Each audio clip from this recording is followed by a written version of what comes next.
détermination. Tu viens à moi avec l'épée et la lance, mais moi, je viens à toi au nom de l'Éternel des armées, le Dieu d'Israël que tu as défié. Alors que comment un simple berger a-t-il pu renverser un géant terrifiant et devenir l'un des plus grands rois d'Israël? Voici l'histoire de David et Goliath, un récit de foi et de courage, où le plus petit des hommes défie l'impossible.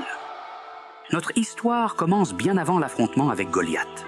Le peuple d'Israël avait insisté pour avoir un roi, comme les nations environnantes. Dieu avait choisi Saül, mais ce dernier désobéit à plusieurs reprises, suivant ses propres désirs plutôt que les commandements divins. Dans sa dernière erreur, alors que Dieu lui avait ordonné de détruire entièrement les Amalécites, Saül, dans un élan de pitié et de convoitise, épargna leur meilleur troupeau et laissa le roi Agag en vie contre l'ordre de Dieu. Ne touchez pas au meilleur bétail. Nous allons l'offrir en sacrifice à l'Éternel. Mais Dieu ne voulait pas de sacrifice venant de la désobéissance. Tu n'as pas obéi à l'Éternel, et tu n'as pas détruit complètement les Amalécites comme il te l'avait ordonné. Parce que tu as rejeté la parole de Dieu, il te rejette comme roi. Dieu cherchait un roi avec un cœur fidèle et obéissant. Il envoya alors le prophète Samuel dans la maison d'Isaïe à Bethléem, car l'un de ses fils avait été choisi par l'Éternel. Une fois arrivé, Samuel demanda à Isaïe d'appeler ses fils, et Isaïe, obéissant, fit signe à ses enfants de se présenter devant le prophète. « Voici mon premier fils, Eliab.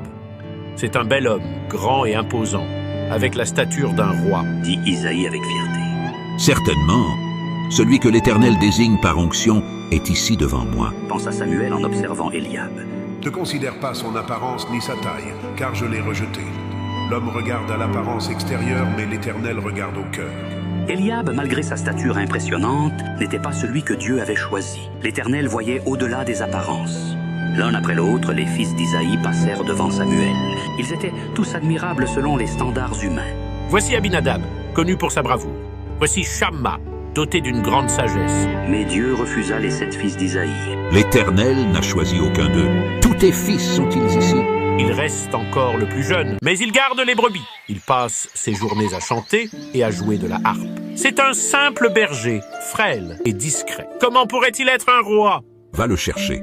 Nous ne nous assiérons pas pour manger avant qu'il ne soit ici. Et alors David arriva, modeste et humble, portant avec lui la simplicité d'un berger. Rien dans son apparence ne suggérait qu'il serait un roi, mais l'Éternel regarde au cœur. « Lève-toi et oins-le, car il est selon mon cœur.